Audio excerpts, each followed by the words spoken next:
Friday night. Y'all are tuned in to K-rino Radio right here on KPFT.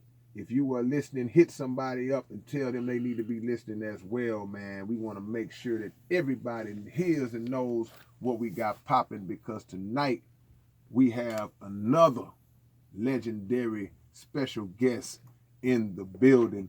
This brother right here, man, when you talk about singers, and y'all know how I am, Murder knows how I am, Kermit knows how I am. I don't like to relegate our great artists to just Houston. Well, he's one of the best in Houston. Yeah, he is that.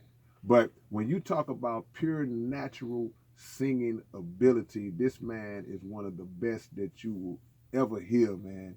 He has appeared on countless records, albums, hooks. He's the guy that people call and say, man, I need you to come blaze this up. Not to mention his own career has been very successful doing his own thing. Baptiste Music Group's own, the one and only, the iconic Billy Cook is in the building. What's up, my brother? What's up with it, K-rino, what it do? Man, we are blessed, man. Blessed to have you here, man. Just grateful to have you in the building with us to give people another opportunity. I don't want to say an opportunity because you've been so busy and so active throughout your whole career that you've always done interviews and given people bits and pieces of who you are and what you do. But we want to give people another chance to talk to Billy Cook and hear from Billy Cook to let them know what's been going on, big brother. So we welcome you and glad to have you in the building today. Well, man, I'm glad to be in the building, man. It's better to be in the building than be out there, 6 feet deep, under the ground, under the earth, man. So I'm glad to be living. Yeah, absolutely. So I'm gonna live full.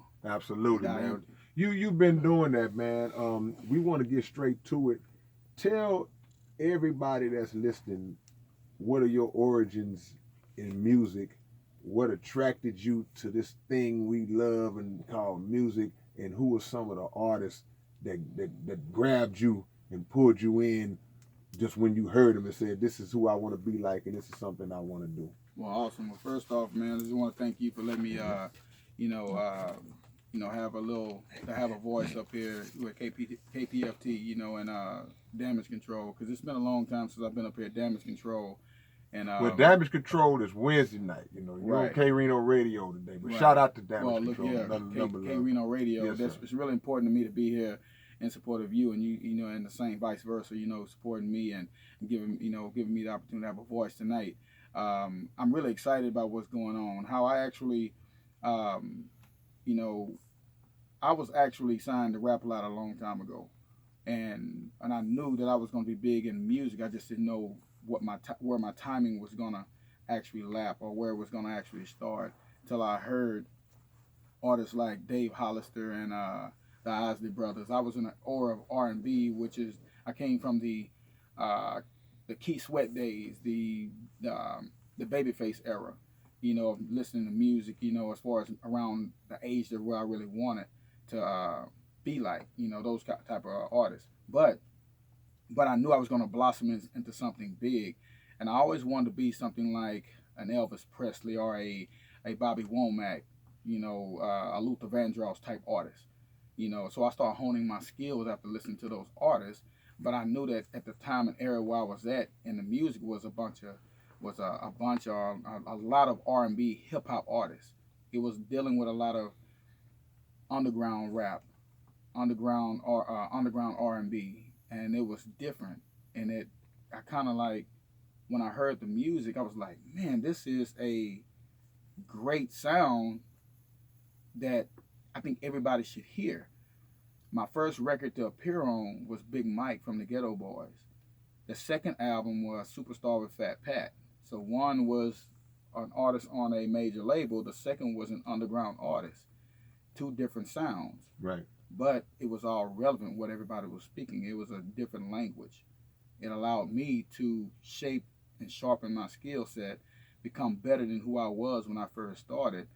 And fast forward, here it is, 2018, and I've already featured on over 700 albums. That's crazy. So when you look at the albums where I came from, a lot of people may not give me the recognition, but the streets were also admonished, were also in well, let everybody know what the flagship sound was coming from H-Town. You know, because even though being a voice behind the scenes, I didn't have to be seen. I just wanted to be heard. Man, and so that's one of the songs on the album. That's incredible, man. A few things you said jumped out. The last part is that you featured on over 700 projects, man.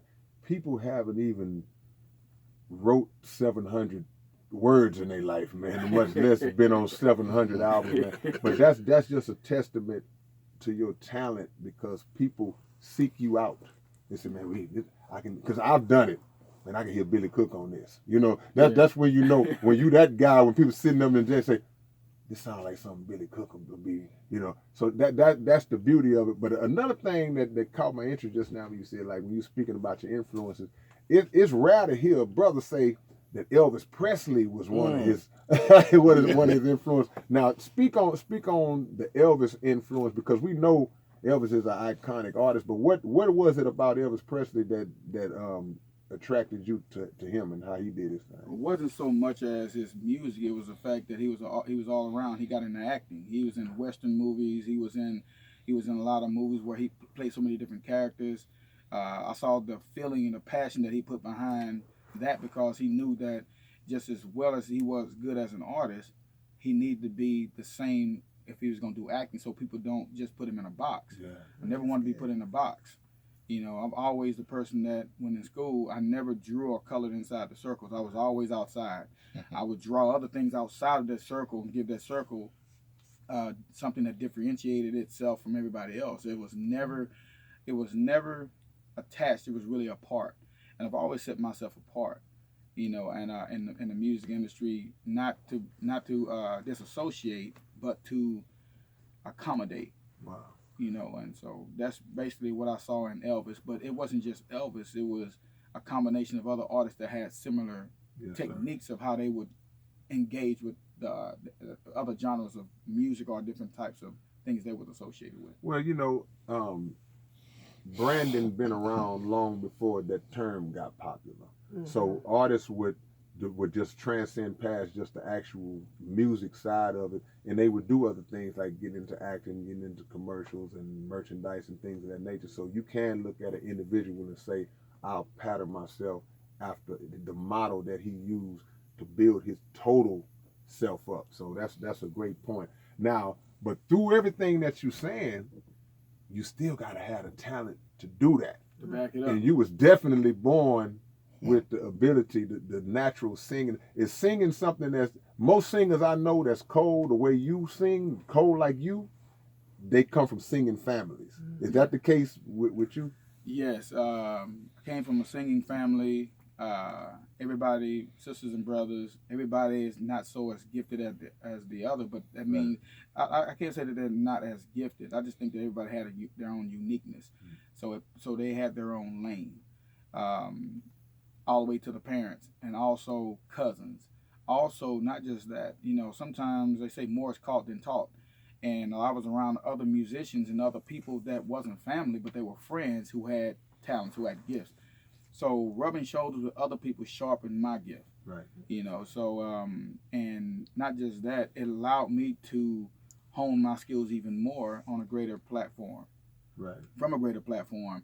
And learning how to be coachable, teachable, and trainable, and know that I can't do it by myself. I didn't just get to being the Billy Cook I am today because I was just so good at what I do. I had at least had an ear to listen, you know, and a heart to understand, and know that everything around me is not catered for me. But if I'm going to make my stand and be different from everybody else, I just got to be better than who I was yesterday. Yes, sir. Yes, sir. Well, let me say something else real quick that I forgot to mention. You talking about a guy who is as accomplished as Billy Cook, who has appeared on over 700 projects, who's one of the greatest singers I personally ever heard. But the part that I forgot to mention is how humble the guy is. He's always been the same person ever since I've known him, and we know that in this industry, you got a lot of people who, the second they accumulate a grain of success, their head become the size of the Astrodome. But this brother has always been, I've never known him to be full of himself. He's always been a person who's shown great humility, but yet he still know that he cold, you know, that confidence. So I mean, we always appreciated you for that quality too, big bro. Man, I appreciate y'all too, man, and I also appreciate everybody else in the SBC. People don't understand what you have been doing too as well. You know, a lot of people can look at artists like you and I, you know, and Murder One and other artists like, you know, that I featured on. I featured on a lot of records with a lot of great artists. You know, but what attracted them to me and me to them was the fact that our heart was bigger than our gift. Mm-hmm. You know, and so you got to have a giving heart, be able to give back. You can't always be the one to take. Mm-hmm. And the thing about in this industry, people will recognize you for who you really are, because in the beginning, people will show you exactly who they are. Yes, sir. So when you see who they are in the beginning, that's who they are in the end. Right. And one thing is to give recognition where recognition is due, and I do that, you know, in a humble way with everybody, because I want to see them make. I generally want everybody to make it. Yeah. Because I know if everybody makes it, mm-hmm. I know I'll make it. Come on, without a doubt, man. So Billy Cook is in the building with us tonight, live here on K-rino Radio. You were speaking about earlier when you was signed to Rap A Lot. Was that when they had the Sing A Lot yes. label going on? Yeah. Go ahead. Yeah. When I first, I was on an independent label. Mm-hmm. I had it was humble beginnings for me. Right. You know, green in the music industry. The first label I signed with was a label called Always Infinity Records. And when I tell you that was my manager, who's still my manager to this day, it's been 27 years. Wow. You know, and other managers have come. You know, Cynthia, who was my manager, still is my manager to this day. She, a lot of times, stepped out of the way and let the other people come in and be part, you know, the people that we gave positions, you know, management positions, right. You know, and let them do their part. But yet, when things didn't go right, it always came back down saying that, it didn't work out because of your manager. Yeah. But they didn't realize is that she was silently sitting in the cut, just sitting back watching them do what they do. But whenever things went wrong, she picked up the pieces and made it right. So I think that was another intricate part of my success of why I always needed management, because you can't see what other people see.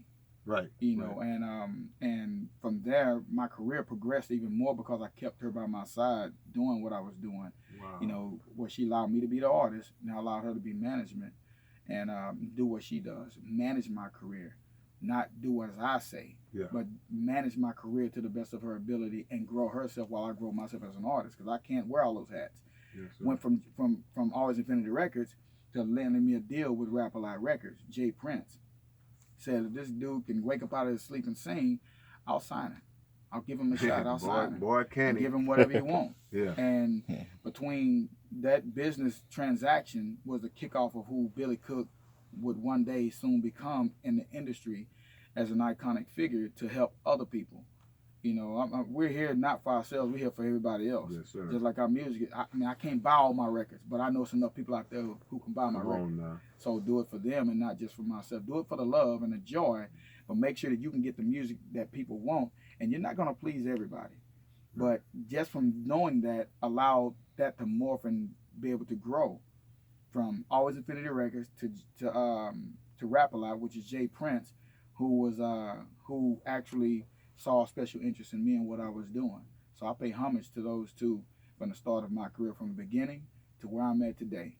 Let me ask you this, because when you talked about Cynthia managing you for all those years and the relationship that y'all had in terms of her knowing when to, okay, I'm going to let this happen, and then her knowing when to jump in and be like, hold on, I got this. Is that something y'all discussed in the beginning, or did that kind of just naturally evolve? Y'all just had, some people are blessed with a God-given chemistry. Just like we ain't talked about it, we just clicking.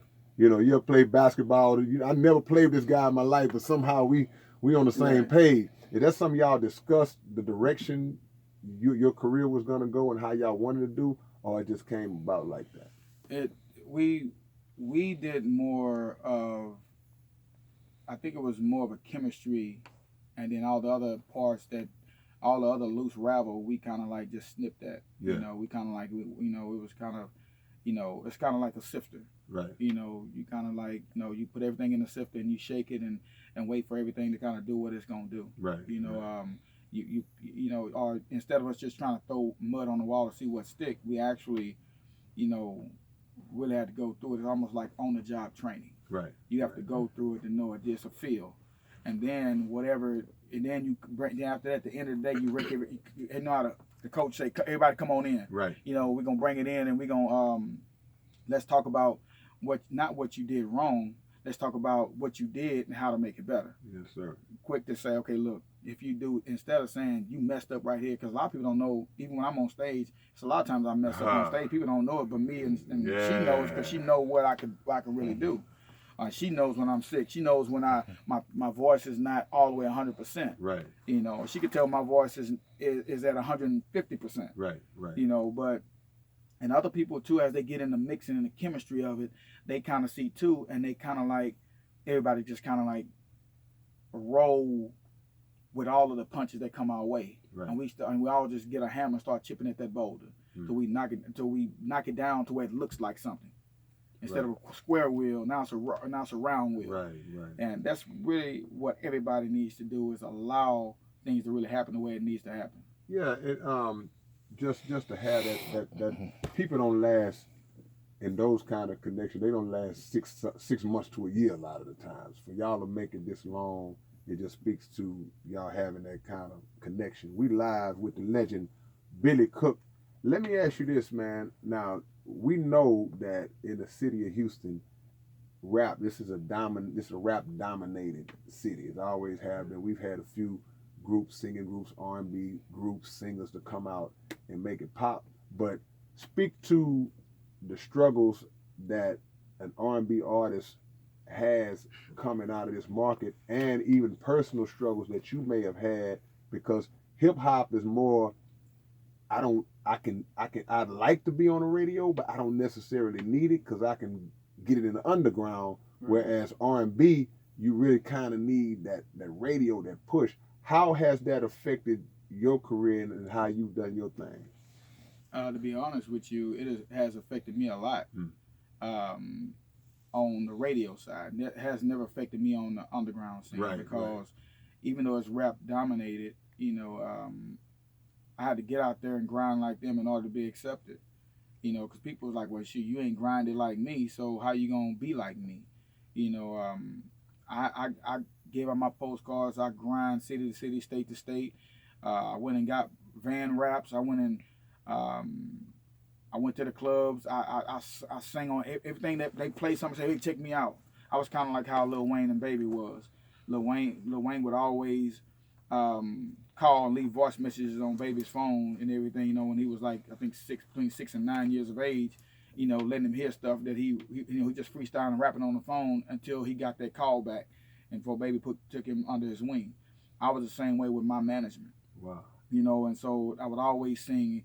I came from a long line, a lineage of friends, of people around me who really loved R&B, even though they rapped or they was in a rap community. This industry will make you pull your hair out. That's why I don't have any right now. Or I just cut it off. You know, but you know, this industry, it was a hard grind. You know, it still is a hard grind, but it's worth the results. Yeah. You know, you will have a lot of people like I've had, matter of fact, I got some names I wrote down, but we wrote down earlier, and then she just added some more on here. But these are names that I want people to understand, because now this is the talk that we had before we got here. The question you asked. Right. We talked about names that I didn't want to forget because I knew that those questions may arise or may come up. Right. I was on tour with Grinding with Rappers. I was on tour with Juvenile. I was one of the original members out of UTP. Me, Wacko, Young Buck, Corey C, and Skip. You know, Juvenile's artists. Right. And also I was on the records that actually helped. In the middle, I met these same people along the way while I was working with that group. I was on the road with Kiki. Now, Bun B, Chameleonaire, Big Mike. Right. These are artists that some of the people I really kept in contact with at the time that I was doing the records. Now, the biggest thing was with the being in the moment is you feel bad because you know you stand out because you're the only R&B artist in the mix. Right. Right? Right. But it's when your name don't get mentioned. Yeah. You know, and they don't do it on purpose. Right. Right. It's just that right. it's not a Billy Cook interview. Yeah. It was whoever the artist was there, but because you're there, you're thinking that, oh, I know he ain't gonna forget about me. Right. You know, right. but the questions was not it wasn't the artist, it was the person that was interviewing that artist. So that's how sometimes you can get lost in the shuffle, being at the peak of a career or the peak of a song that you're on that's a hit. Yeah. And I'm on a lot of hits. No question. You know, and we're gonna get into